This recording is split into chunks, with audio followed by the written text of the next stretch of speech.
Alors bonjour ou rebonjour pour moi à tous et à toutes. Je suis ravie de vous retrouver pour ce nouveau live avec Caroline Gaujour. Salut Caroline, je suis ravie de te retrouver ici avec nous. Moi Donc aussi. Caroline, tu es auteure et illustratrice pour l'édition et pour les entreprises responsables. Euh, J'avais envie de te proposer déjà de te présenter de la façon dont tu as envie, en tout cas, et pas forcément par rapport à ta sphère professionnelle dans un premier temps, mais de la façon voilà, pour qu'on en sache un peu plus sur toi, qui tu es D'accord. vraiment, on va dire. Eh bien, écoute, très brièvement, j'ai été expat pendant 14 ans. Donc là, on est rentré en France depuis 3 ans. Donc, j'ai vécu du coup avec mon conjoint, puis après avec des enfants qui sont nés en cours de route, donc au Mexique. Après, aux États-Unis, on a vécu en Arizona et en Californie. Ensuite, on a vécu à Istanbul pendant 5 ans. Donc, c'était une super expérience. Et là, on est rentré il y a 3 ans presque. Avant avant la pandémie, avant tout ce Ouais. bazar là qu'on vient de vivre, 2 ans. J'étais pas du tout dans un domaine artistique avant, donc j'ai fait une formation scientifique. Je suppose que je peux toujours le dire, vu que c'est juste un diplôme. J'étais ingénieure agro, donc Ouais. j'ai travaillé en entreprise pendant plusieurs années. J'ai travaillé en entreprise aux USA notamment.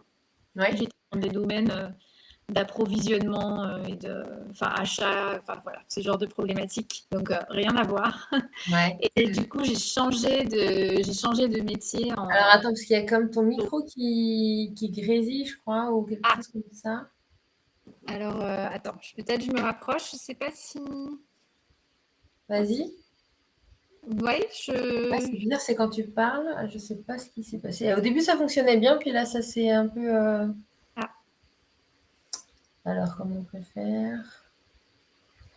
J'entends effectivement un petit grésillement, mais je sais pas trop si ça vient de chez moi. Ah, moi aussi, quand je parle, tu m'entends griller? Ouais, j'entends Bon, que bah ça alors, écoute, c'est que c'est euh, l'outil. D'accord, ça c'est vrai marche. que mon PC. Euh, du coup, je disais que voilà, je m'étais reconvertie en Turquie, donc il y a 7 ans à peu près. Et en fait, j'ai repris un peu mes passions parce que j'avais toujours aimé le dessin et l'écriture, mais j'ai pas choisi cette voie au moment de faire mes études. Et voilà, du coup, Donc, j'ai. donc, quand vous êtes parti, en fait, aux États-Unis, Mexique, etc., là, vous étiez en couple. Ouais. C'était un projet vraiment de couple de dire on va travailler là-bas, enfin un projet de vie de dire on s'expatrie à l'étranger comme ça. Ou c'était une opportunité professionnelle de l'un d'entre vous C'était une opportunité professionnelle de mon mari. En fait, mais ce qu'il faut voir, c'est qu'on était très jeunes. Ouais, c'est Moi, clair. j'avais genre 23 ans. Et du coup, lui, c'était son rêve de travailler à l'étranger, mais on n'avait pas vraiment fait de plan à long terme, parce qu'en fait, on n'était pas ensemble depuis très longtemps. Donc, c'était mon petit copain de l'époque. Ça faisait 1 an qu'on était ensemble, et puis il est parti. Et puis moi, j'avais aussi envie de partir, donc je l'ai rejoint, mais au bout d'1 an, enfin, on n'est pas partis en même temps, en fait. Parce que moi, je venais de trouver du boulot à D'accord, Lyon. ok. Donc, au départ, c'était pas vraiment un projet. En fait, je suis partie, mais je me suis pas vraiment demandé ce que la suite allait être, en fait. On est parti 14 ans, mais c'était pas. Il n'y avait pas de plan au départ. Ça On s'est s'est enchaîné en fait, dit, c'était plutôt comme ouais, ça. voilà, c'est ça. Parce Et donc que. quand tu es parti là-bas, tu as continué le job tu commençais, c'était tes premières expériences du coup que tu as fait tout de suite à l'étranger? Alors, moi, j'avais déjà travaillé en France, parce que j'ai fait un stage de fin d'études à Lyon et ils m'ont embauché derrière. Donc, j'ai fait 1 an et demi dans un service achat en restauration collective. Donc, c'était voilà, ma première expérience professionnelle. Et en Ouais, fait, donc j'ai démissionné pour suivre mon mari, enfin mon petit copain. ton petit copain, ouais. Donc, je savais pas que ce serait mon mari un jour. Et en fait, là-bas, lui, il était en VIE, donc c'était un temps assez. Enfin, c'était temporaire et il lui restait 1 an à faire ou 15 mois. Donc, moi, je pensais qu'on allait rentrer en France après. Donc, Hmm. et je parlais pas espagnol, donc je suis arrivée là-bas. Les premiers mois, je me suis dit, j'apprends la langue et puis on verra bien, mais je me suis pas dit, je vais retrouver du travail tout de suite maintenant. Mhm. Et en fait, ça s'est un peu allongé, c'est-à-dire qu'on est resté 3 ans. Mais là, j'ai fait prof de langue. Donc, j'ai travaillé dans une école de langue et j'ai donné des cours de français, d'anglais et même d'allemand en espagnol. Donc, c'était tout un peu. D'accord. Voilà. Donc, j'ai fait plein de jobs différents. Même aux USA, j'ai retrouvé du travail en entreprise, mais j'étais prof de danse aussi le soir. Enfin, j'ai travaillé avec des petites compagnies, j'ai fait plein de métiers en fait. Maintenant que tu vois, je t'en parle, je me rends compte. Oui, ouais, ouais. J'ai pas un profil très fermé. Enfin, je sais pas comment dire. J'aime toucher à plein de choses. Donc voilà. C'était vraiment cette envie d'essayer plein de choses différentes. Et l'art était déjà, enfin, l'art, la danse, etc., était déjà chez toi, enfin, présente chez toi bien Ah depuis toute oui. petite ou Ah oui, oui, toujours. Je voulais être écrivain quand j'étais petite, je voulais être danseuse. Bon, j'ai vite vu que danseuse, ce serait compliqué. Mais oui, j'ai fait de la danse toute ma vie. Enfin, mais après, j'ai pas fait en niveau pro, mais j'en ai fait jusqu'à, je sais pas, tu vois, 8 heures par semaine. Enfin, j'allais 4 fois par semaine. Donc, c'était quand même sérieux, mais c'était pas destiné à devenir un métier, surtout ouais, en danse classique. ça prenait déjà Mais, beaucoup de place dans ta vie, quoi. Ouais. mais c'était ça que j'aimais. Mais si tu veux, puis je suis enfin, je pense que la génération nouvelle qui arrive, les gens qui ont 20 ans, ils ont une vraie recherche de sens, moi j'étais ado dans les années 90, le but de ta vie c'était de ne pas être au chômage en fait. On te disait pas oui, suis tes rêves, enfin, Ouais. l'école c'était sois fort en maths, prends la voie la plus entre guillemets prestigieuse possible. Et c'est vrai que même avant le bac, puis j'ai passé mon bac assez jeune, enfin moi j'étais en terminale à 16 ans, je savais pas trop. Enfin, j'ai hésité d'ailleurs même à faire une voie artistique et puis enfin, même moi je me suis dit mais tu vas pas avoir de boulot, il faut être dans ce milieu. Je Ouais. connaissais pas tous les métiers non plus qui étaient possibles. Pour moi, c'était enfin éventuellement arriver à rentrer aux Beaux-Arts, être peintre. Enfin, je me disais être artiste, avoir un atelier, vendre ses toiles. Je savais pas qu'il y Ouais. avait tous ces métiers possibles. Donc j'ai Oui. pas choisi. Voilà. Ok. Mais ça a Ok. toujours été là. Ouais, c'est ça. Donc finalement, sur un plan scolaire, on va dire, tu as choisi la filière la plus scientifique, enfin, ou en tout cas dans ce style-là, on va dire. Ouais. Mais sur un plan, enfin, il y avait toujours la partie artistique qui faisait partie de ta vie, enfin, après de façon différente selon les âges, les Mm. lieux, etc. Mais ça a toujours été présent. Ouais, exactement. Et du coup, est-ce que tu te rappelles comment tu vivais en fait, donc là, toujours sur les États-Unis et le Mexique, le fait de pas faire vraiment le métier auquel tu t'es formé en France par rapport à peut-être ce que tu t'étais imaginé ou est-ce que c'était bon, c'est l'aventure et peu importe ou enfin comment tu le vivais à ce moment-là et le fait aussi de faire plein de métiers différents c'est ce que tu as dit bah, tu vois c'est comme si tu faisais des mini reconversions en permanence ou en tout cas tu testais plein de choses quoi. Bah écoute, en entreprise, j'ai toujours eu un peu l'impression de ne pas être vraiment à ma place. Je sais Ouais. pas comment décrire ça. Alors, enfin, j'ai fait des boulots d'ingénieur finalement aux USA et tout, mais enfin, j'avais pas l'impression d'être autant dans le jeu que les autres. Je sais pas comment te dire, ou d'aspirer à avoir une carrière. Ouais. J'aimais bien le travail parce que j'aimais le contact humain. Alors j'étais dans des boulots aussi, je devais parler plein de langues tous les jours, donc j'aimais ça. C'était presque un boulot diplomatique, on peut dire, que j'avais. Ouais. Donc ça j'aimais, mais je me sentais toujours un peu, enfin, à part ou. Enfin, j'ai toujours eu un sentiment un peu d'imposture. Je sais pas comment te dire. D'accord. C'est pas ma place. Mais Ouais. comme après j'ai continué la danse ou à peindre et tout à côté, donc j'avais tout dans mes journées, il y avait toujours cette composante là. Même quand je suis Mhm. devenue maman d'ailleurs, j'étais dans un studio de danse et il m'avait donc j'ai fait toute ma grossesse dedans et quand la petite est née, je l'emmenais et donc je l'emmenais en cours en fait. Donc Ah c'était excellent. super cool. Donc je faisais la barre, puis des fois hop, elle avait faim, donc je l'allaitais, hop, je la reposais. Ah c'est top. Ouais, donc j'ai toujours eu ça. Et c'est vrai que j'ai écrit des romans, enfin sans même chercher à être publié, hein, des nouvelles pour moi, quoi, à l'époque.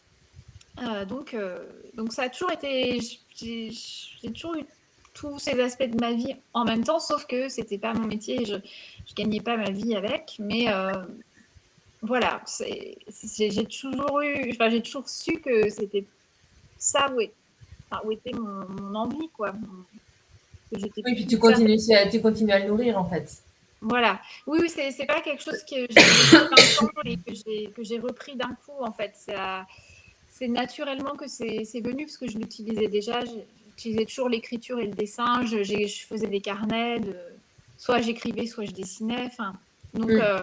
voilà. C'est pas quelque chose que j'ai retrouvé, mais que Oui, j'ai développé. ouais, ok. Voilà. Et donc après, vous êtes parti donc en Turquie. Mm. Donc vous avez hop là fait la traversée pour aller jusqu'à Istanbul.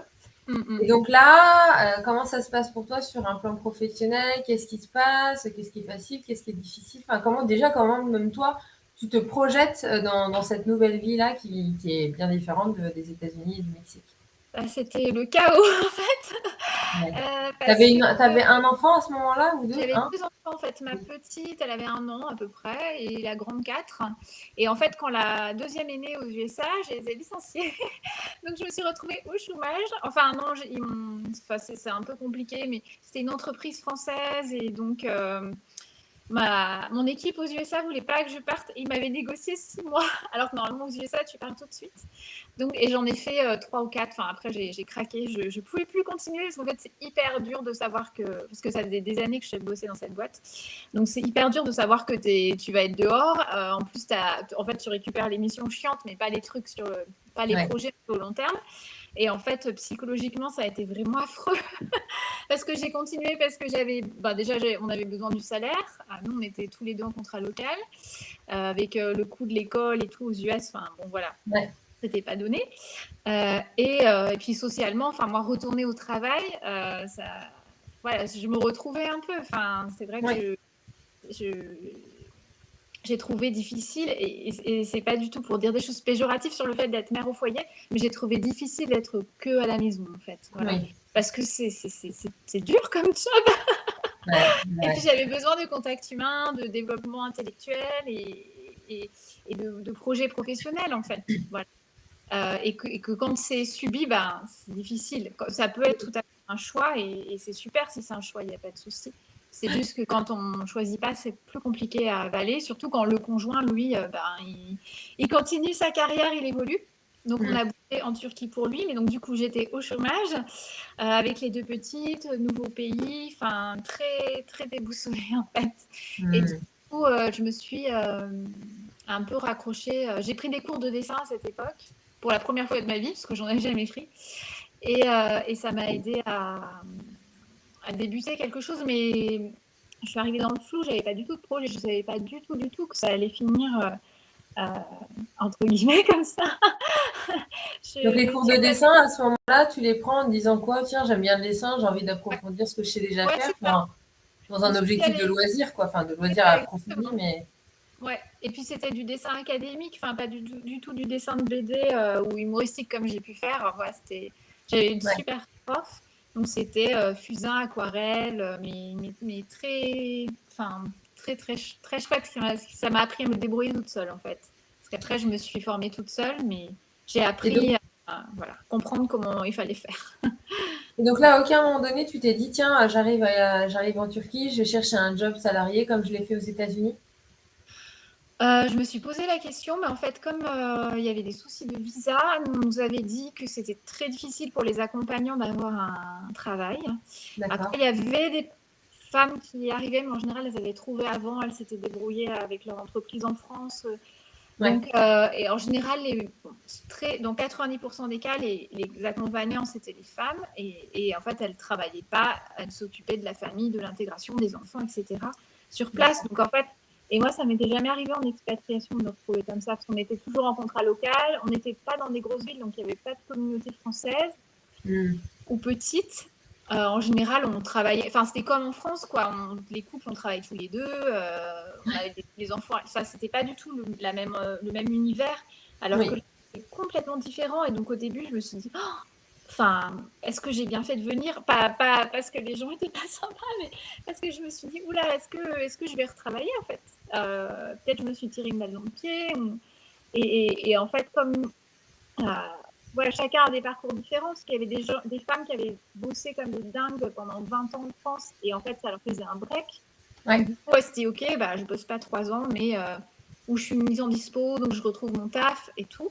Et puis moi, comme on allait de pays en pays depuis mes 23 ans, je pouvais pas me dire, bon, bah, je vais pas travailler pendant 30 ans en expat et revenir en France et ce sera bon. C'est J'étais ça. dans une recherche quoi, de déboucher. Enfin, moi, je m'envisageais pas sans boulot parce que je me disais, mais après, si jamais on rentre et tout, on va regarder mon CV, on va me dire, mais ok, vous êtes bien gentil, mais déjà, qu'est-ce que vous voulez faire? C'est Parce ça. que Ouais. tout. Et puis, bah, par rapport à une femme de mon âge qui aurait utilisé toutes ces années dans un domaine genre supply chain, j'aurais été inembauchable, j'ai supposé. Donc, du coup, voilà. Je voulais pas rester comme ça, mais donc oui, la question de reprendre le boulot était là dès le départ, mais comment, c'était le gros point d'interrogation. Ouais, Je ne d'accord. savais pas. Ok. Voilà. Donc là, tu commences à prendre des cours de dessin et puis ensuite, ça évolue, on va dire? Alors, en fait, j'avais dans l'idée de faire des vignettes humoristiques sur ma vie depuis un moment. Des fois, ça me traversait la tête, mais j'avais jamais essayé parce que je n'avais aucune technique pour le faire. Parce qu'en fait, le dessin que je faisais, enfin, j'avais entre guillemets, un coup de crayon peut-être, mais je recopiais je prenais une photo de magazine de mode que j'aimais bien, et je la recopiais en fait, voilà. Ouais. J'ai faire ça quand j'étais petite. Ou j'ai essayé de faire des peintures et tout ça, mais bon, ça fonctionnait pas toujours comme je voulais. Mais le dessin humoristique, par contre, j'en avais une culture parce que mon père, il nous faisait des vignettes humoristiques quand on était petits, sur nos vies. Excellent. Sur des petits Bristol blancs, j'ai gardé les cahiers là. Et donc, toutes nos aventures d'enfants, il nous faisait des gags. Et même tu vois, en classe de mère, Ah ouais. au téléphone, je lui disais 2 jours avant, bah voilà, on a fait ça, on a été à la pêche à pied, il s'est passé ça avec la copine. Et 2 jours après, je recevais le gag sur. Donc tous les enfants venaient voir les dessins. C'était Ah ouais. ouais, on recevait les prix à la cantine le midi et hop, j'avais les enveloppes et hop, il y avait des dessins de mon père. Donc il y avait un peu. Enfin, moi j'avais vu mon père le faire, mais pareil, c'était que familial. Il n'a pas publié les aventures de ses filles Ouais. Et puis on aimait beaucoup. Enfin, moi j'aimais beaucoup les caricatures dans le journal. J'aimais bien Plantu. Enfin, j'aimais bien les qui rebondissaient sur une actu, sur le quotidien et tout. Donc du coup, ça me passait par la tête, même aux États-Unis, des fois, quand j'ai eu mes enfants, justement, je me disais, cette situation avec un bébé, ce serait marrant de la dessiner, mais je ne savais pas le faire. Ouais. Et là, à Istanbul, j'ai pris ces cours, j'ai pris des cours en école de mode aussi, donc j'ai appris un peu à dessiner des silhouettes. Et en fait, à un moment, je me suis dit, bah, vas-y, enfin, t'as une idée, vas-y, essaye de la faire, quoi, tu verras bien. Et je me revois dans un café avec mon truc, où j'ai dessiné une femme à son bureau. Je crois qu'elle essayait de travailler avec des enfants, d'ailleurs, c'est déjà le thème. Et j'ai montré ça à une copine, et elle m'a dit, oh, mais attends, mais c'est bien, il faut que tu fasses en d'autres. Et fil en aiguille, j'ai créé mon premier blog sur l'expat. Parce que j'avais fait ces dessins et je voulais les mettre sur Internet. Quelqu'un m'avait montré comment on utilisait WordPress, une copine, pour un autre projet d'ailleurs qui n'avait rien à voir. Et du coup, j'ai mis la vignette et puis comme il fallait que je me présente, j'ai écrit un texte. Et puis ça a démarré comme ça. J'ai posté le truc et puis il y a plein de gens, enfin plein, genre 50 personnes, mais bon, on commençait quelque part qui m'ont dit mais on a bien aimé le texte aussi, tu vois. Enfin, et du coup, c'est devenu. Du coup, j'ai commencé à écrire des articles où vraiment j'écrivais. Enfin, je m'éclatais à écrire le texte et je l'illustrais. Donc, il y avait mes deux passions. Et voilà, je faisais vraiment les dessins comme je pouvais, quoi. Maintenant, quand je les revois, je me dis oh là là. mais en fait, l'idée, c'est de commencer avec ses moyens. Et si j'avais attendu d'être un pro du dessin, d'ailleurs, je me jugerais toujours pas pro du dessin, donc je ferais toujours rien.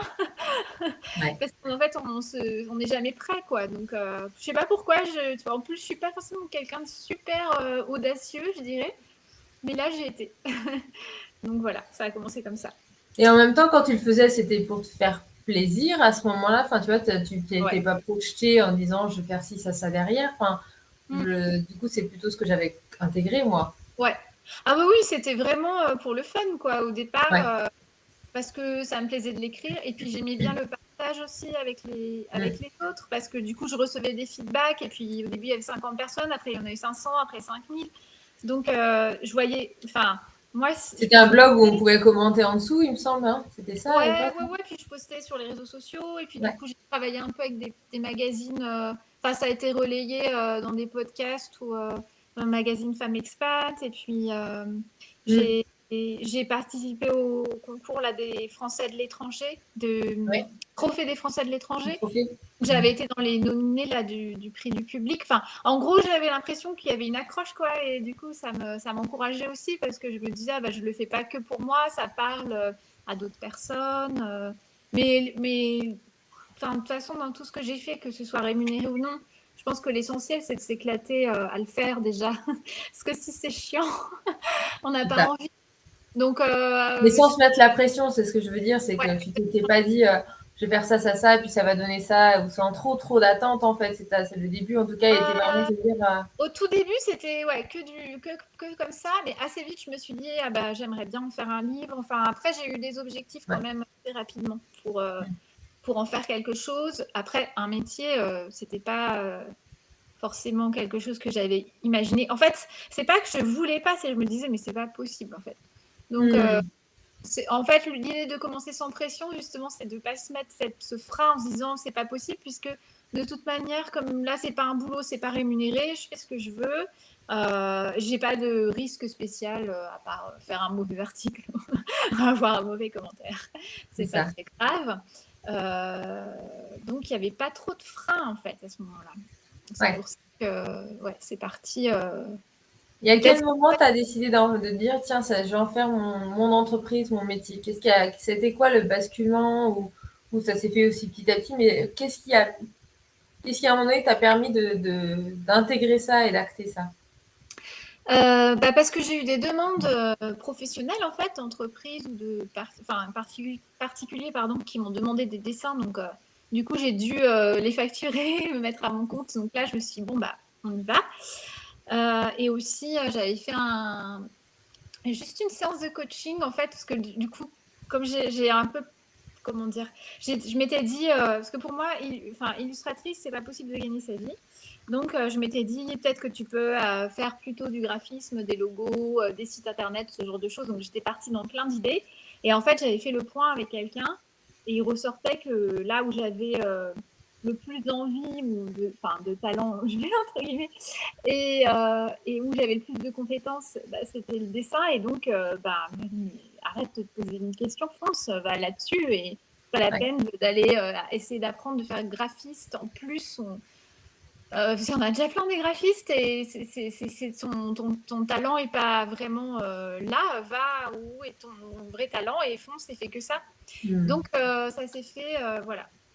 Ça, c'était en 2016, je pense.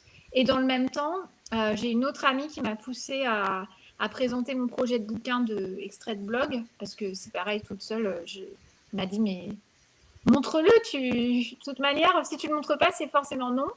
Si tu le montres, tu auras peut-être un oui. Et donc, j'avais contacté une plateforme, alors c'était de levée de fonds, mais spécialisée en BD, où ils Ouais. sélectionnaient quand même un peu les projets. Alors, j'ai envoyé mon truc en me disant, jamais ils vont accepter mon projet. Et en fait, si.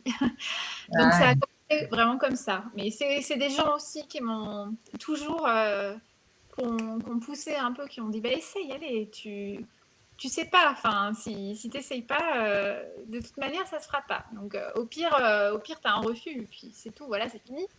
Ouais, je te vois, c'est comme si l'image que j'ai en tout cas à travers ce que tu me dis, c'est comme si je te voyais en train de griffonner dans un café et puis que les gens passaient par là puis ils disaient ah mais dis donc, tu vois que tu avais Ouais, le renvoi en fait, le miroir et te dire ah oui en fait ah oui ça parle tiens ah oui ça a l'air chouette, enfin des gens ont l'air d'aimer même si moi je me dis que c'est pas ouais. encore fignolé, c'est pas encore abouti ou autre et que Mm. ça te permettait de te dire bon bah je vais peut-être essayer quand même en fait.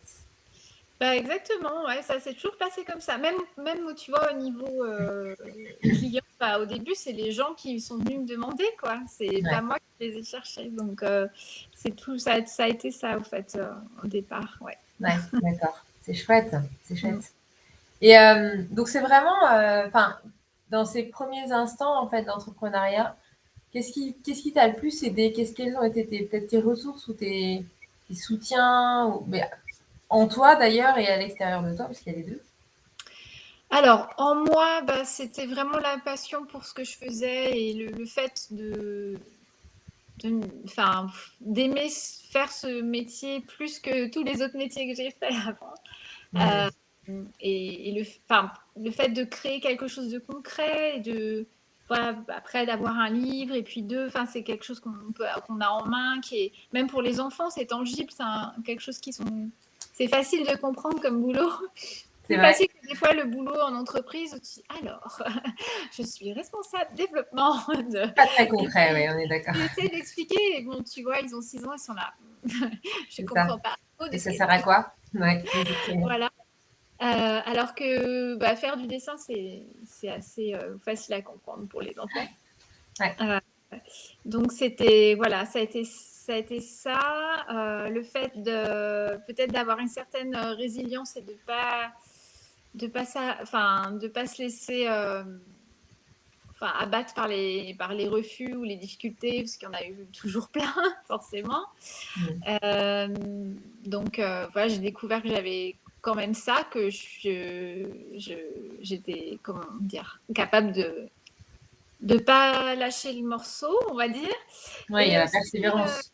ouais, voilà, que en fait, oui, j'ai découvert en montant ces projets-là qu'en fait, la réussite, entre guillemets, enfin, quel que soit ce qu'on met dedans, c'est c'est beaucoup de persévérance et de la régularité aussi dans ce qu'on fait. C'est-à-dire, si on fait un truc une fois tous les 3 mois, mais sans forcément dire je vais bosser 10 heures par jour sur un truc, mais si on se dit régulièrement, ou même tous les jours j'en fais 1 heure ou j'en fais 2 heures, et voilà, c'est régulier. Et si j'ai pas fait, ben voilà, je laisse pas les choses filer, mais je m'y mets vraiment sérieusement, on va dire, et qu'on travaille, voilà, tous les jours, je sais pas, à son rythme, mais qui a vraiment un rythme.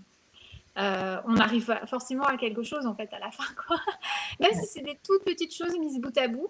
Et en fait, parce qu'en fait, quand on voit le projet, qu'on se dit je vais faire ça, par exemple, je vais monter ma boîte ou je vais écrire un livre, on voit la montagne, on voit le sommet, on se dit. Oh. Et en fait, rien que de penser à tout ce qu'on doit faire, des fois, ça paralyse en fait. On se dit non, je vais jamais y arriver, c'est sûr. Alors qu'en fait, si on décompose tout le truc, on se dit là, je vais faire ça. La première étape, ça va être ça. Après ça, après ça. Et en fait, au bout d'un moment, peut-être pas au tout début, mais au bout d'un mois ou deux, si on se retourne, on se dit attends, en un mois ou deux, tu as fait tout ça. Imagine si tu continues. Si tu as Mm. réussi à le faire jusque-là, normalement, tu dois réussir à continuer.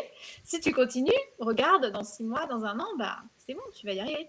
Donc, je crois que j'ai aussi, enfin, j'ai suivi mon intuition, en fait. Je me suis dit, si je veux arriver là, en gros, dans ma tête, j'imagine que les étapes pour y arriver, ça doit être de faire ça, ça, ça, ça.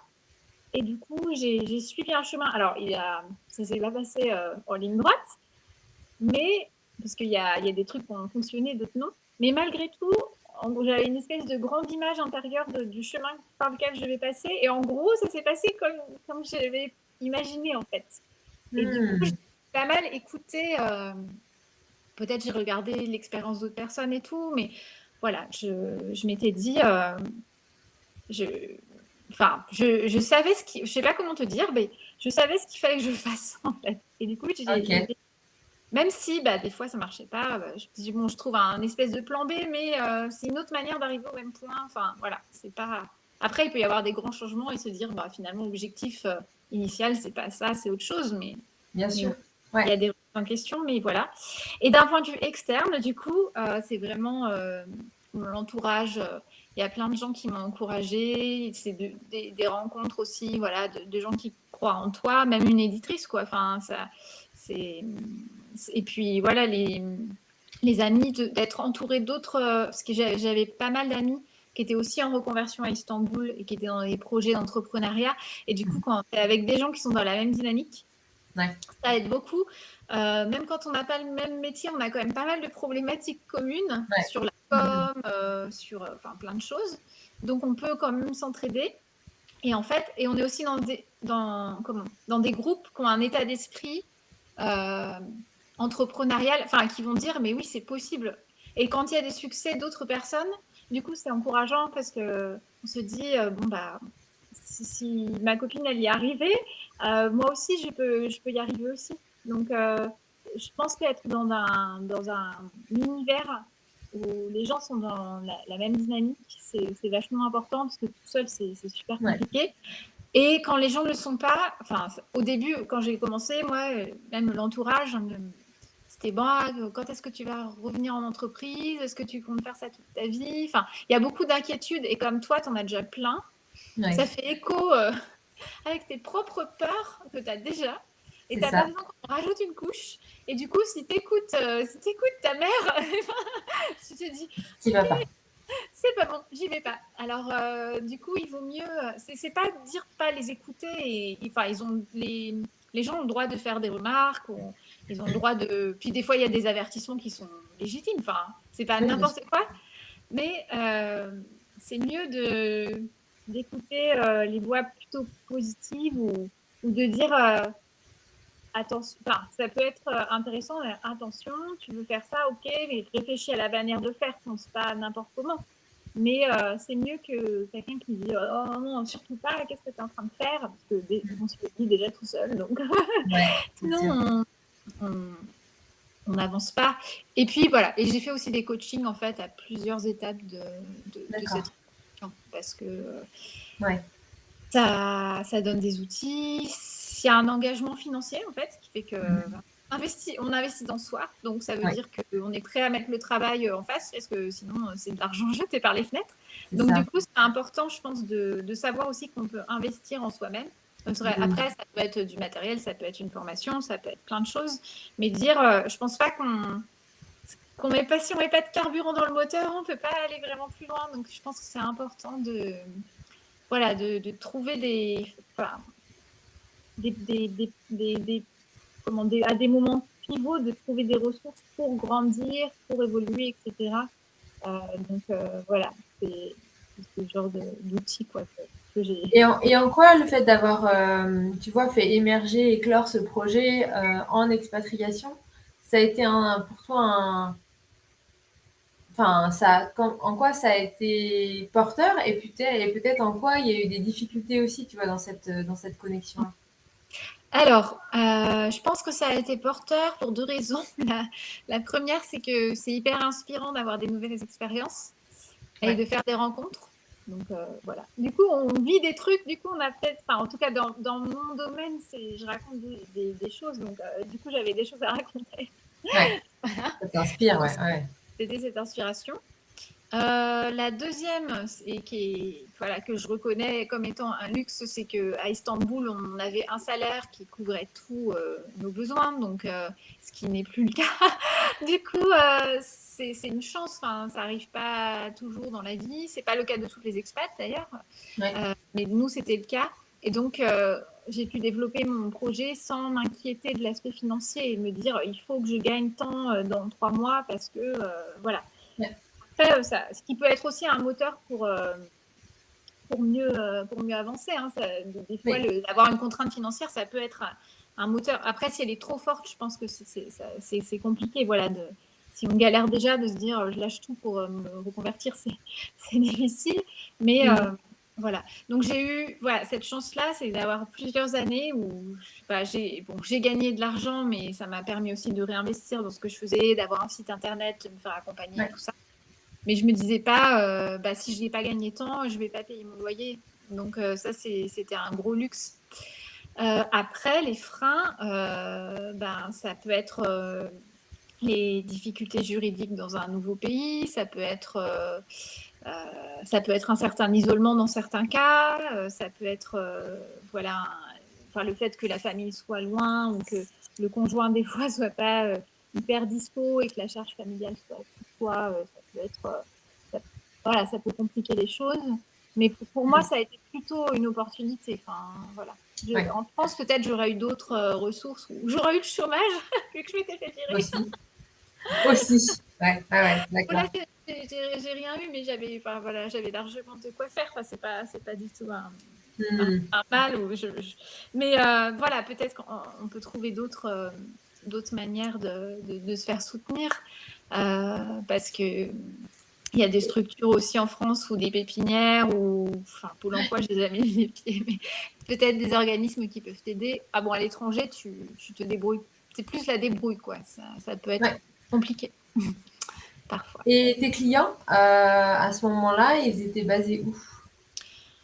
Bah, j'ai pas de clients en France en fait du coup, parce que même les entreprises qui dédiaient leurs services aux expats, c'était des entreprises françaises.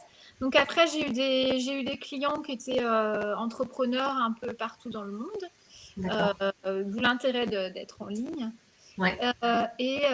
Mais après, essentiellement en France et puis les éditeurs avec lesquels j'ai bossé, ils étaient en France donc c'était surtout avec la France en fait.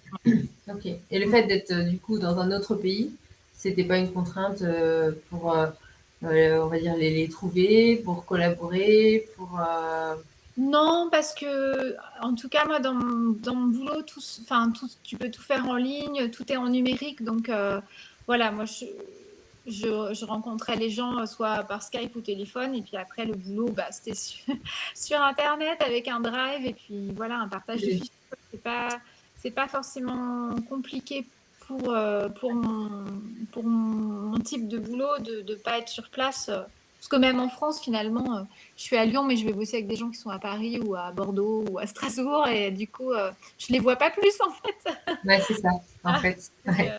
C'était ça- déjà intégré dans la, on va dire, dans la façon de travailler dans ton métier, finalement, à ce ouais, moment-là. voilà. Et Et c'est... donc après, vous êtes revenu en France, donc là, ouais, il y a 3 ans maintenant. ouais. Comment tu l'as vécu ce retour et à titre personnel, familial, et puis aussi par rapport à ton projet, enfin à ton entreprise, qu'est-ce que ça a peut-être changé, questionné ou pas du tout? Alors, d'un point de vue personnel, moi, je l'ai bien vécu parce que c'était un choix. Pour les enfants, ça a été vraiment difficile parce que c'était pas un choix. Enfin, on Oui, leur avait expliqué tout, mais bon. Et elles n'avaient pas vécu en France, en fait. Elles sont à l'étranger. Donc, surtout l'école, ça n'a pas été simple. Donc, ouais, les premiers mois étaient vachement durs parce que puis mon mari était tout le temps en déplacement. Donc, je me suis retrouvée bah, voilà, en France, dans un appart beaucoup plus petit, avec ouais, des enfants à réadapter à l'école où ça allait pas très bien. Enfin, pas scolairement, mais psychologiquement, ça allait pas très bien. Moi, j'avais mon deuxième album que j'étais en train de finir complètement à l'arrache. Donc, j'ai passé des week-ends enfermés dans la chambre de ma fille à faire du Photoshop pour finir. Ça a été difficile, mais j'ai eu vraiment la tête dans le guidon. Et comme j'étais la seule à pouvoir gérer, ben, j'ai géré. Mais ça a été assez hard quand même. Puis après, il y a eu... oui, Donc, voilà. Après, l'avantage de mon boulot, c'est que du coup, bah, il était transportable. Donc, j'ai pas eu à... Enfin, ça s'est continué naturellement et j'ai pas eu à rechercher du taf. Donc ça, c'était plutôt bien. oui, C'est un des intérêts voilà, de la reconversion et d'avoir ce boulot nomade, quoi. oui, Ça, ouais.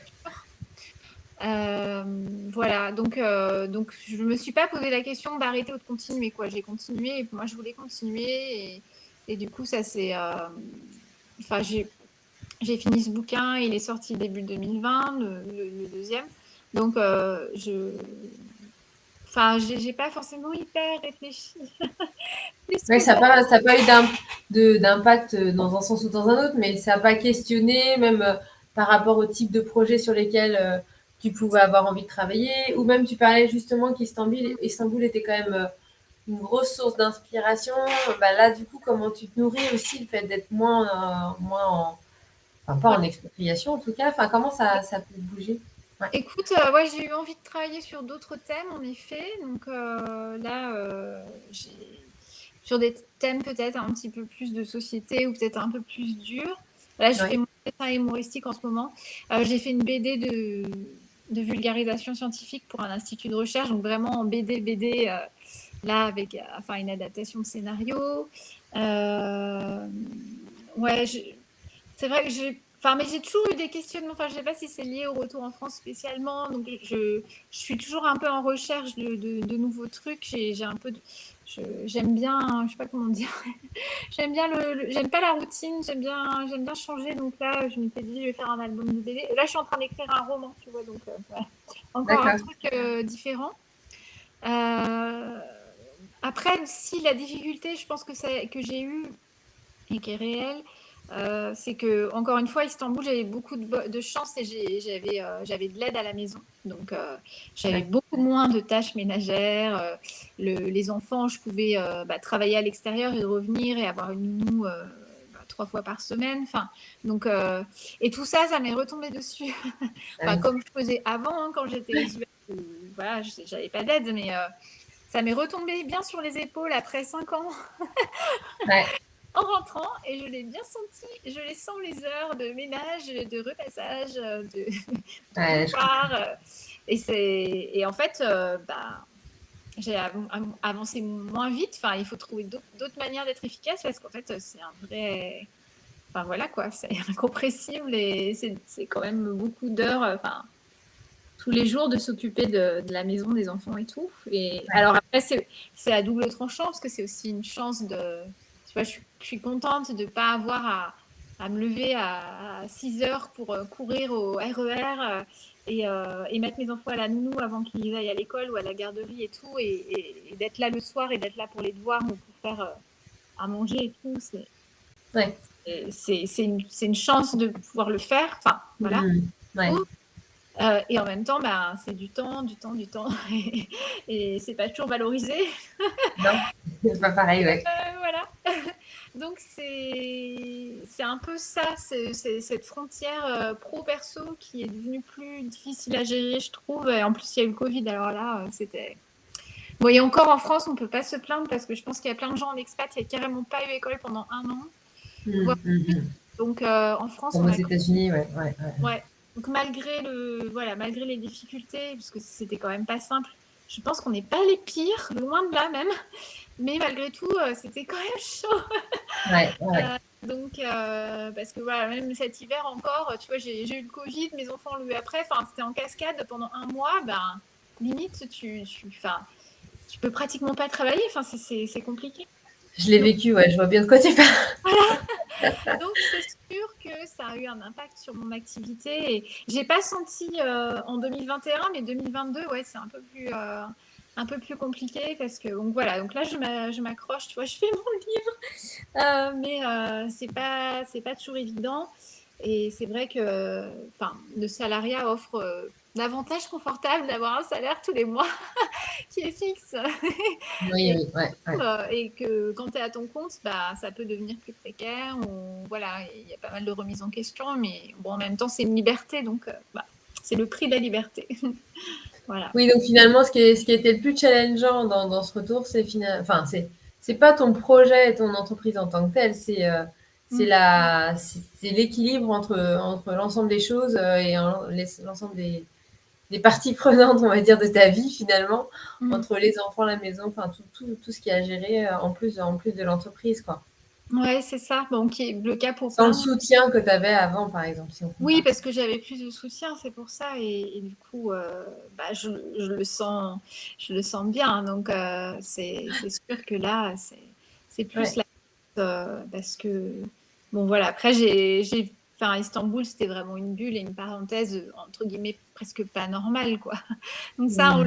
on le savait, mais c'est vrai que bon, voilà, c'est comme j'ai une activité et que je suis entre guillemets disponible, ben quand il y a quelque chose, quand un enfant est malade ou quand il y a un rendez-vous chez le médecin ou enfin toutes les choses qu'on gère quand on est parent, ce qui est normal, Mmh. ben c'est souvent sur moi que ça tombe. Ouais. Donc voilà, et puis j'ai du mal à dire non, je le fais pas parce que je me dis allez, bon allez, je vais m'organiser, c'est bon, ça va le faire. Mais du coup, le reste, il reste plus en ça traîne plus, quoi. Donc voilà. Mais Ouais. après, c'est une question de moyens financiers, puis des fois c'est aussi une question de choix dans sa tête, de dire non, je veux ça, donc je vais mettre en place la stratégie qui va faire que, parce que je pense qu'à un certain degré, il y a des choses aussi qu'on veut bien accepter, tu vois. Donc, Bien sûr. je, Non, mais je... c'est complètement ça, c'est de se dire, mais en fait, quelles sont les limites que j'ai envie de me Exactement, fixer ou de pas me fixer, c'est justement. ça. Et de Qu'est-ce se que... dire, ben, qu'est-ce qui est Mm. OK, qu'est-ce qui est pas OK, quel est l'impact ou pas sur mon entreprise. Et puis aussi Ouais. dans la propre réflexion et l'organisation familiale et du couple, de dire, Mm. bah, vaut mieux que ce soit moi, vaut mieux que ce soit toi. Ça peut interchanger ou pas en fonction du job aussi de chacun, etc. Ouais. Mais Ouais, c'est une vraie danse, quoi. ouais, c'est pas super évident. C'est pas toujours évident d'être cohérent avec soi-même aussi, se dire. Mais pourquoi j'ai accepté ce truc? Je me suis dit, Ouais, bon, je le fais, mais voilà. Mais bon, ça se travaille aussi, je suppose. et accepter que ça déborde aussi. Ouais, ouais, ouais, tout à fait. Et Mm. qu'est-ce qui est on va dire, nourrissant dans ce retour pour toi? J'allais dire au sens carrément littéral, la nourriture. En plus, tu à Lyon, faut quand même le dire. Française. Non, mais honnêtement, vraiment, je jure que c'était un des trucs cool au retour. On se disait, oh, mais juste les fromages, les pâtisseries. Non, mais écoute, qu'est-ce qui est nourrissant? Bah, des fois, je me demande s'il faudrait pas repartir. Non. Ouais, Mais ah, bah, enfin, l'expérience en elle-même de changement et de retour et enfin, honnêtement, ça a été difficile parce que c'était difficile sur un plan personnel et c'est un des événements familiaux difficiles. Donc, du coup, ça a été 2 années. Je croise les doigts pour que ça s'arrête maintenant. mais, mais après, les périodes dures, je trouve qu'elles sont transformatrices, je sais pas comment on dit. Et ouais, du coup, on en sort forcément quelque chose, on apprend sur soi, on apprend à faire le tri aussi, aller à l'essentiel, à se dire pourquoi je fais vraiment ça, qu'est-ce que je veux vraiment, avec quoi je continue, qu'est-ce que je laisse maintenant, ouais, parce qu'il est temps de. C'est un peu comme une mue, se dire bah, oui, maintenant je suis ça, et ouais, puis du coup il y a des choses qu'il faut laisser derrière soi, même si on les aimait bien des fois, mais c'est une évolution. Enfin, je pense que quand on est dans un projet professionnel et particulièrement en entrepreneuriat, et peut-être même encore plus dans un domaine créatif, mais peut-être pas que dans ces domaines-là, on est tout le temps en évolution. Enfin, il y a tout le temps En fait, au début, on se dit, j'ai ce projet, quand je vais arriver là, j'aurai fini, c'est bon, tout, enfin, j'aurais réussi. Et en fait, ouais, quand on arrive là, on se dit, ah, mais en fait, il y a un énorme truc encore derrière. Et à chaque étape, en fait, même si les étapes, ça dure 1 an, 2 ans, il y a toujours une évolution possible, en fait. Et en fait, on le découvre au fur et à mesure. Et du oui, coup, quand on est bien lancé dans un truc, on est sur les rails. Et puis après, on arrive de nouveau en espèce de carrefour où là, il y a de nouveau plein de questions. Il faut rechoisir, il faut se redéfinir parfois même complètement. Et du coup, repartir dans quelque chose. Et ces étapes-là je trouve qu'elles sont importantes parce que du coup, c'est ce qui permet de continuer à avancer, de continuer à mettre du sens dans ce qu'on fait. Et en même temps, des fois, c'est complètement déroutant parce qu'on se dit, ah, mais je croyais que j'étais fait pour faire ça. Et en fait, peut-être pas. Et comment je fais pour continuer et retrouver un chemin, c'est difficile. Et du coup, ces crises-là, je trouve qu'on vit, ça exacerbe vraiment ça. C'est voilà, d'avoir ces grosses remises en question, se dire comment je continue, où je retrouve mon énergie, parce que l'année dernière, j'ai eu un épuisement physique énorme, où j'en ah pouvais oui, tellement plus. Je pouvais plus me lever, enfin, j'étais vraiment mal et je me disais comment je fais, enfin, comment je fais pour continuer à dessiner, comment je fais pour continuer à honorer mes contrats et tout, parce que j'étais très, très, très crevée.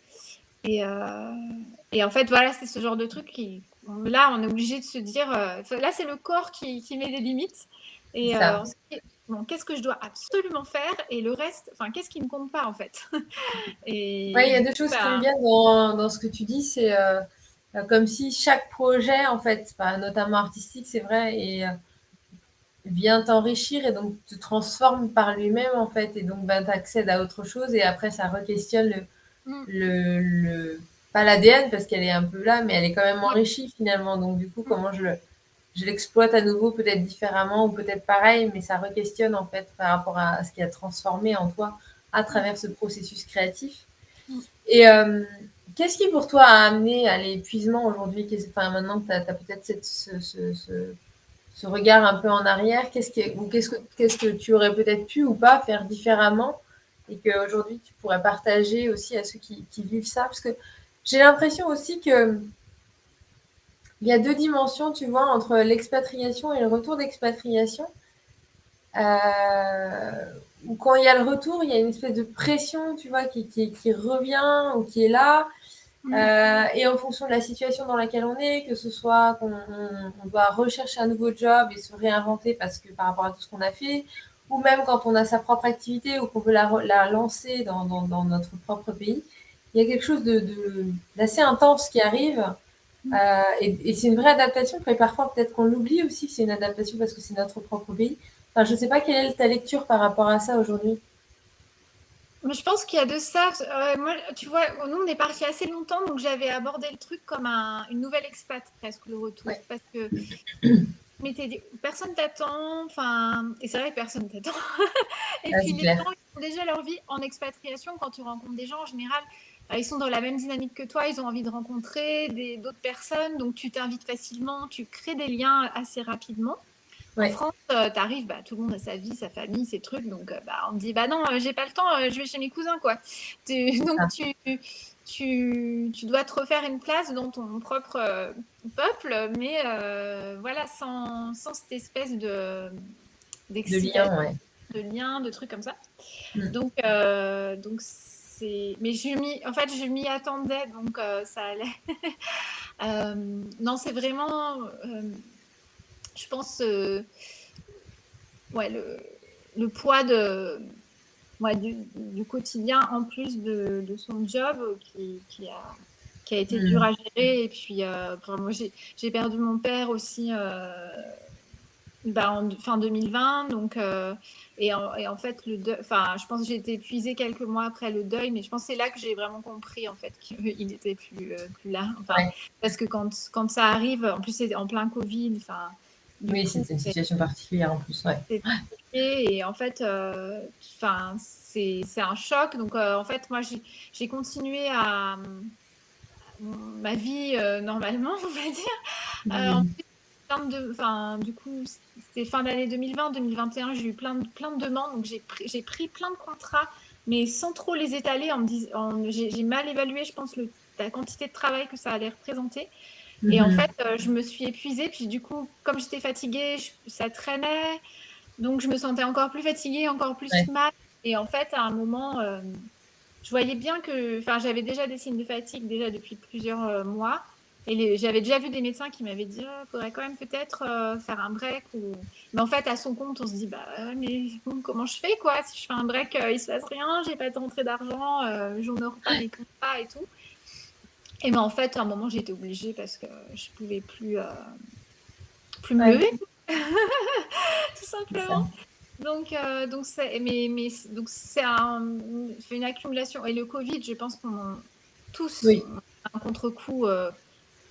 tous, ouais. Enfin, déjà psychologiquement, c'était difficile. Puis il y a un peu enfin, il y a la pandémie. Puis en fait, on se dit il y a l'état de la planète, le réchauffement climatique en plus. C'est-à-dire que là, on vient de vivre une crise, mais est-ce que c'est le début de la fin? Enfin, je sais pas. Moi, bon, ça m'angoissait énormément une époque. Maintenant, je suis un peu plus résignée. Je sais pas comment dire. J'essaie de faire ce que je peux dans ma vie, mais quand même, il y a un peu ce gros point d'interrogation sur le futur, en fait. Et du coup, moi, des fois, j'ai du mal à me projeter. Je me dis, ah, je fais tous ces efforts, je fais tout ça, mais que va être le monde pour mes enfants? Que va être le monde dans 20 ans? Bon, c'est un peu Ouais. triste. Mais c'est vrai que, quelque part, mince, des fois, même quand je pense à ma retraite, je me dis, ça se trouve, on va vivre dans un monde où ce mot n'a absolument plus aucun sens. Enfin, Ouais. et du coup, c'est cette fatigue psychologique. C'est-à-dire que j'ai un peu perdu le sens de ce que je faisais. À me dire à quoi ça sert, en fait. Je me dis Ouais. pourquoi je m'arrête pas et je fais pas que m'occuper de la maison et mes enfants et cuisiner bio et faire ma lessive moi-même. Euh, et puis, j'aurais peut-être plus l'impression de faire un truc pour l'avenir que m'efforcer encore à, pas littéralement, des fois, je me dis ça, ouais, écrire des bouquins qui vont être imprimés sur du papier et on va couper des forêts. Ouais, Voilà, ouais, je comprends. ça part loin. Et je pense que j'ai eu ça aussi, un peu, qu'est-ce qu'on est en train de faire de toute manière, quoi. Donc, ouais, une Oui, grosse puis cette notion de sens fatigue. finalement et jusqu'où je mets le curseur en fait dans ce que je me fixe à moi et dans ce que je peux accepter aussi du monde Ouais. et jusqu'où je suis capable de le supporter finalement. Il y a cette notion-là aussi. Donc, c'est pour ça, je pense. Mais ouais, on est. nombreux, voilà, avoir eu cette fatigue psychologique aussi, et puis le confinement de 2 mois, malgré tout, voilà, on l'a surmonté, mais c'était quand même pas rien. Ouais. Et puis physiquement, ouais, d'enchaîner, et, Mm. et à un moment de ne plus avoir la force. Ouais, je me disais, faut que je soulève mon panier de linge là, je ne peux pas. Mon corps ne veut pas. J'arrive Ouais, pas. ouais. Ou soulever une casserole de flotte pour faire des pâtes, comment je vais faire? C'était du coup, ouais, c'est stressant, quoi. Ouais, je Mais comprends.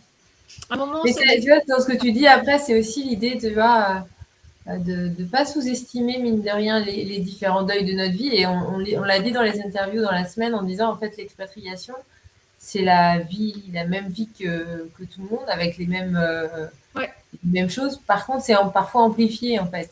Ah bah, Et je trouve que dans ce que tu partages, tu vois, il y a eu le retour et puis bing, le Covid. Et donc, je trouve qu'il y a eu le Covid pour tout le monde, globalement. Mais quand tu as le retour qui est avant, enfin, tu vois, ça amplifie, en fait, le deuil du retour aussi, ou le deuil de ah l'expatriation oui. vécue pour Ah en bah, revivre une autre. entre être à 100 à l'heure en Turquie à faire des voyages et se retrouver confiné en appart à Lyon pendant 2 mois, Ouais, il y avait un gros ouf, un grand écart, quoi. C'est ouais. sûr. Mais en même temps, ouais, c'est, moi, je pense qu'on peut-être on a eu du mal à prendre la mesure de ce que ça voulait dire effectivement rentrer et tourner une page. Et puis, ouais, il y a effectivement, je pense que peut-être les enfants ont exprimé davantage Tout de suite. que nous, parce qu'ils sont petits aussi. Mais bon, voilà. Puis nous, on est arrivé en location, on a déménagé, on a déménagé d'Istanbul, on a été en location, on a redéménagé de cette location pour réemménager. On a eu 3 logements en 2 ans, donc il y a aussi eu des déménagements, et voilà. Je Hmm. pense à force, en fait, ça faisait beaucoup ça fait quand même, je me dis plus d'autres trucs perso Ouais. en 3 ans de temps, ce que j'ai encaissé, en fait, beaucoup. Ça fait quand même pas rien pour une seule personne. Et donc, je pense que des fois, il faut admettre ses limites et accepter de se reposer ou d'être gentil avec soi et se dire, bah, là, j'ai fait au mieux, mais bah, si en ce moment, je travaille moins ou je ralentis un peu, bah, c'est pas grave, on fera comme Ouais. ça quelques temps. Voilà. Et c'est pas facile de l'admettre, mais bon. Oui. Et puis en même temps, c'est vraiment cette idée que ben, pour que je sois, enfin, pour que j'arrive à gérer ce retour, pour que j'arrive à gérer cette expatriation, pour que j'arrive à gérer cette adaptation des enfants, par exemple, Mm. ou pour gérer mon projet, ben, si je prends pas soin de moi, en fait, j'y arriverai pas, quoi. Enfin, il Mm. y a vraiment cette notion-là et donc cette Mm. vigilance de dire la Ouais. priorité, c'est vraiment que moi, je sois vigilante de moi et ensuite le reste pourra tourner, Mm. mais c'est vraiment cette notion de soi on le dit souvent en expat, hein, que bah, c'est pas forcément la femme, mais en tout cas celui qui gère aussi pour la majeure partie les enfants, il est quand même ce fameux pilier Ouais. d'ancrage social, d'ancrage des enfants, d'ancrage du projet s'il y a un projet, Mm. etc. Et c'est vrai que des fois voilà, on veut faire vite, et puis mais c'est aussi important de prendre soin de soi, quoi. Je pense qu'en fait, il y a vraiment un facteur dans l'expat peut-être qui fait qu'on peut se négliger, c'est se dire mais attends, j'ai vachement de chance de vivre ça, je suis privilégiée, j'ai ci ou ça. Même en Turquie, voilà, moi cette première année dont je parlais tout à l'heure, elle a quand même été elle était dure, quoi, parce que tout était remis en question. J'étais dans un nouveau pays, nouvelle langue, mon mari absent tout le temps, les enfants petits, j'avais plus de job, je venais de me faire virer et tout. Mais en même temps, tu es dans un super appart en plein cœur d'Istanbul, pas de difficultés financières, mais tu te dis, mais attends, je vais quand même pas me plaindre. Je peux pas dire que ça va pas, même aux proches en France. Et du coup, tu te dis, bon, bah, je vais gérer, ça va. Et effectivement, ça a été, mais c'est vrai que tu as tendance à pas forcément te confier ou te dire, attends, déjà, j'ai trop de bol, donc ça peut pas ne pas aller, en fait. J'ai pas le droit de pas aller bien. Parce que, Oui, en fait, si, ça peut la être carte très dur. postale est la carte postale est Ouais, trop belle exactement, pour se mettre à pleurer derrière. dans le Enfin, c'est truc l'image, doré. mais C'est ça, ouais, c'est ça. Et en fait, même aux proches, tu vois, tu vas pas, tu vas là, ah, ça va pas trop. Bon, je pars en vacances en Cappadoce la semaine prochaine, mais parce que et tu sais que tu as voilà, ce privilège-là.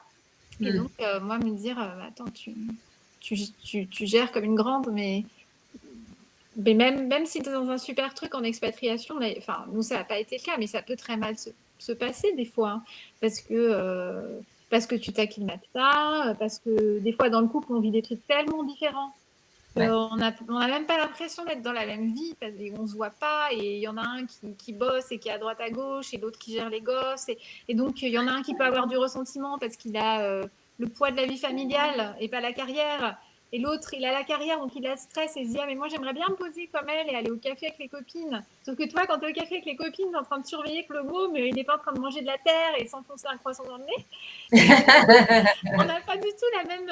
Et en fait, on se comprend pas. En fait, l'autre rentre et on se dit tous ah je vais crever.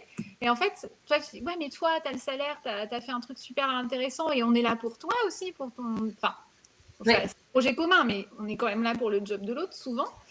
Et en même temps, l'autre dit ouais, bah, toi, tu as la vie de rêve, tu peux faire ce que tu veux. Et oui, c'est là, oui, mais moi, je me cherche au niveau professionnel et j'ai le poids des enfants. Donc, des fois, ça crée des Ouais. grosses distensions parce qu'en fait, des fois, tu reparles du truc, tu dis, bon, j'ai même pas l'impression de vivre dans le même pays. Et donc, ça peut être très difficile pour ça aussi. Mm. C'est pour ça que Mm. ça peut être bien de se reconvertir parce que du coup, tu retrouves un poids aussi dans dire attends, mais moi aussi j'ai mon job, j'ai mon projet, c'est important, ça amène quelque chose et je suis pas que la personne qui suit et qui va gérer la logistique, le quotidien, les enfants, faire en sorte que tout le monde soit bien et après peut-être elle va s'occuper d'elle. Mais ou lui, enfin, dans mon expérience, ça a été plus C'est ça. rarement Ouais. les hommes, mais il y a aussi des hommes qui sont accompagnants. J'en ai croisé, c'était des héros, C'est ça. c'est des Mais malins. et oui, et je te rejoins, et c'est l'idée de se dire que est-ce que finalement, en tout cas quand c'est la volonté des deux, est-ce que finalement une expatriation réussie, c'est pas une expatriation où les deux peuvent s'épanouir professionnellement en fait. En tout cas que c'est un des éléments importants pour que ça fonctionne de façon assez durable et équilibrée, on va dire. Ouais, c'est ça, parce que sinon, ouais, ça crée vraiment un déséquilibre de force, ou même au niveau choix, c'est pas évident si on n'est pas soi-même sans boulot de dire à l'autre, bah non, l'opportunité de rêve là que t'as, moi j'ai pas envie d'y aller, mais en face, tu mets quoi? Enfin, c'est pas Ouais. évident. Même le retour en France, hein, c'est pas évident d'arriver à rentrer avec un bon poste. Les retours sont pas forcément faciles. Lui, il avait du travail et moi j'avais mon activité. Donc ça a été, mais il y a des gens, ils rentrent comme ça juste avec leur valise. Mm. C'est pas du tout, c'est pas du tout facile. Nous, je pense qu'on a eu un retour plus facile par rapport à des gens ou qui sont lâchés par leur boîte et doivent rentrer du jour au lendemain. Enfin, Ouais. il y a des retours forcés. Enfin, même avec le conflit en Ukraine, en Russie, moi, je connais des gens, voilà, bah, du jour au lendemain, bah, non, on s'en va, quoi. Tu laisses tout. Ouais. Enfin, c'est violent. Mm. Enfin, déjà, quand c'est choisi, en général, ça se passe quand même en quelques mois. Faut carburer, mais c'est quand même. Donc, quand c'est pas choisi, c'est violent, quoi. Ouais, ouais, ouais, ouais. Oui, et Et puis il y a encore une fois le deuil à faire de la destination passée ouais. et on bouge pas. Enfin, oui, oui, on bouge, on peut vite bouger sur un plan moyen de transport, mais en tout cas, l'humain a besoin d'un temps d'adaptation, mine de rien. Bah oui, oui, ça c'est sûr. Et je pense qu'on ouais, l'impact d'un déménagement, c'est quand même pas négligeable en fait, même si on s'en rend pas forcément compte. Et Ouais, même quand c'est d'une ville à l'autre dans son propre pays, déjà, je pense que c'est pas évident. déjà, ouais. Donc là, d'un pays à l'autre, c'est c'est sûr que c'est un gros changement qu'on se prend. C'est pas évident. Et qu'on doit le faire en général en des temps assez. Enfin, en général, c'est quelques mois, tu sais, tiens, en mai, tiens, ça y est, je vais là, et hop, les écoles, machin, faut réserver, il faut trouver Ouais, un appart, c'est faire tous les trucs administratifs, les papiers, les assurances, les machins, le téléphone portable. Enfin, ça. Et en c'est même pas. temps, tu vois, dans ce que tu partages, j'ai aussi le sentiment, et moi je l'ai vécu comme ça, tu me diras si ça te parle, le fait d'avoir eu mon activité avec moi, que j'emmenais, enfin, que j'ai ramené avec moi, moi je me rappelle avoir vraiment eu cette image quand je suis rentrée de. J'étais sur une barque, quoi, et ça, enfin, il y avait vraiment, ça flottait, quoi, ça flottait beaucoup. Et en même temps, vu que j'avais mon activité, ben, je savais pourquoi je me levais le matin, quoi. Donc en fait, ça me gardait mon fil rouge. D'accord, j'étais dans un autre pays, un autre environnement, etc. Mais j'avais quand même ce fil rouge qui me portait. Et je pense que ça a vraiment aidé mon retour pour qu'il soit moins chaotique, entre guillemets. Ouais. Je sais pas si- Ah, moi aussi, je me suis souvent dit, là, imagine, enfin, quand j'étais à l'appartement et que les autres étaient à l'école ou au boulot, imagine que là, tu sois au chômage en train de chercher du travail en plus. Ouais, Euh, ce serait super dur. ouais, Donc, non, enfin, c'est pour ça que moi, je tiens aussi à cette activité, c'est d'avoir cette flexibilité de pouvoir bouger, de pouvoir déménager, de pouvoir aussi aménager mon temps comme je veux et que ce soit pas imposé par une entreprise où on pointe, voilà, mm, tant de temps pour manger, tu dois arriver à telle heure. Là, ouais, bah, le boulot est fait, il est fait. J'ai pas de compte à rendre. S'il n'est pas fait, bah, c'est un autre problème. Mais mm. je m'organise comme je veux et j'ai pas de compte à rendre sur mon emploi du temps du moins. Et ça, c'est quand même cool. Ouais, ouais, carrément, carrément. Voilà. Et après, bon, là, si un jour je retravaille en entreprise, bien sûr, je m'adapterai, tu vois. Mais c'est quelque chose auquel je tiens quand même. Ouais, Voilà. c'est clair. Ouais. Qu'est-ce que tu aurais à partager pour conclure à une personne qui, je sais pas, que tu rencontrerais et qui te dirait oh là là, j'ai envie de enfin, je sens qu'il faut que je me réadapte. Là, j'arrive en expatriation, par exemple, et mais je sais pas du tout par quel bout prendre la chose. C'est quoi la première chose peut-être à faire ou l'essentiel à penser ou Moi, je dirais je pense de faire un bilan sur ce qu'elle aime, enfin, son essence. Je pense que ça part de là. Après, enfin, c'est ton essence et ta passion qui rencontrent un besoin, quoi.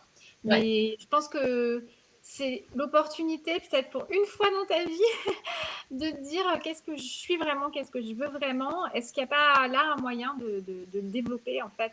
Donc, je pense que ce serait se recentrer sur déjà son soi, c'est ce qu'on aime. Mais ouais, un talent, ça peut être, enfin, savoir enseigner, c'est un talent. Enfin, un talent, c'est pas forcément un talent artistique, ça peut être plein de choses. ouais, C'est des trucs qu'on fait facilement et que les gens disent oh, waouh, mais tu fais ça super bien. Et toi, tu es là, ah bon, mais c'est facile. Mais non, pas du tout. Voilà. ouais, c'est ça. Et du coup, et après, peut-être se faire accompagner pour aller vers ça, enfin, construire ce projet. Et puis ensuite, ben, ouais, de foncer, quoi. Mais je Mm. pense que, enfin, en tout cas, pour ma part, malgré tout, même si au départ, je ne savais pas dans quel projet j'allais me lancer, c'est venu d'un recentrage sur moi et sur mes besoins, ce que j'aimais faire, et je me suis écoutée, quoi. Donc, c'est s'écouter et se dire, même si on t'a dit que telle chose n'était pas possible, ou que tel métier, ça gagnait pas, ou que c'était pas possible d'être à son compte, ou n'importe quoi, de se dire, attends, tant pis, enfin, pour une fois, je vais risquer et m'écouter et aller vers ce qui fait que je suis moi, en fait. Ouais, ouais, ouais. Donc, Oui, et puis ce que tu disais aussi, enfin, c'est que quand on est en expatriation, notre entourage familial, etc., est plus loin et ça nous laisse aussi peut-être un peu plus d'opportunités de s'écouter ouais. dans ce qu'on a vraiment envie, en tout cas de se laisser cette possibilité-là, Mm. d'être moins Ouais. contraint. Voilà. Et de pas hésiter à le faire et de pas hésiter à investir un peu sur soi Ouais, si en plus si en plus pour une fois on est dans un contexte financier qui le permet peut-être enfin dans certains cas un peu plus facilement, mais c'est pas toujours le cas. Des fois ça peut être pire financièrement, mais ouais, si on peut voilà de pas se dire ah mais je le mérite pas ou ah j'ai déjà ça, bah en fait se dire si enfin j'ai appris un peu à pas m'auto-flageller et me dire j'ai une opportunité, j'ai cette chance, bah, je vais pas, au lieu de me dire, ah, pourquoi c'est toi qui as cette chance, ou me dire, bah, je la prends, puis voilà. Et puis, ce sera mieux pour moi, et puis, par ricochet, ce sera sûrement mieux pour d'autres personnes également. C'est-à-dire que c'est pas forcément quelque chose d'égoïste, en fait, de penser à soi. C'est c'est quand, ça. je pense qu'on, tu sais, c'est le truc surtout pour les expats, ça parle, mais c'est le truc du masque à oxygène dans l'avion. C'est qu'on me dit toujours que Ouais, tu dois le mettre d'abord avant d'aider tes enfants ou ton proche. En tout fait, à ça me fait. revient toujours ça. Je me dis, mais si t'as pas le masque à oxygène, de toute manière, à un moment, tu pourras pas assurer le reste. Donc, euh, toi d'abord, même si c'est 5 minutes, et après, ça ne veut pas dire que tu oublies les autres, mais C'est juste que si, je trouve que surtout en tant que femme, enfin, c'est peut-être un cliché, mais si on arrive à développer notre, enfin, je sais pas comment dire, une sorte de puissance ou d'ancrage, ou je trouve qu'ensuite ça rayonne vachement sur la Oui, famille, sur l'entourage, et c'est quelque chose de bon. Donc même pour la planète, tu vois, je pense que si on arrive à se remettre dans un métier qui a du sens pour nous, qui est vraiment quelque chose qui fait qu'on est content aussi de ce qu'on a et ben, je pense que ça a un impact positif, même si t'es pas dans un boulot écolo en tant que tel, je pense que ça peut avoir un impact positif autour de toi pour le reste, en fait. Donc, je pense que c'est bien, ça met un peu hors du système. ouais. Je dirais. Voilà. Oui, et puis comme tu dis, si chacun est vraiment dans son centre ou dans son essence, Mm. bah déjà, il le fera super bien parce qu'il sera au cœur de Ouais. ce qu'il aime et de ce qu'il sait faire de façon naturelle. Et donc, forcément, ça rayonnera, ça inspirera, ça se transformera Mm. et ça va être élévateur. Enfin, je sais pas si c'est ce terme Ouais. parle, mais en tout cas, Mm. ça amène vers Exactement. le haut. Super. Ben, merci Caroline pour ce partage, cette richesse de parcours et d'expérience. Euh, Si tu es d'accord, on pourra mettre le lien vers ton site dans les commentaires pour que les gens puissent peut-être échanger avec toi en direct s'ils le souhaitent ou en tout cas découvrir ce que tu fais. Et puis pour toutes les personnes qui verront le live en replay, je vous invite à mettre hashtag replay puis poser vos questions si vous en avez ou vos commentaires par rapport à ce qu'on vient de partager ensemble. L'idée, c'est que ça puisse continuer à vivre ce live-là. Merci Caroline. Et puis à Merci, Anne. bientôt. Merci Au beaucoup. revoir. Au revoir.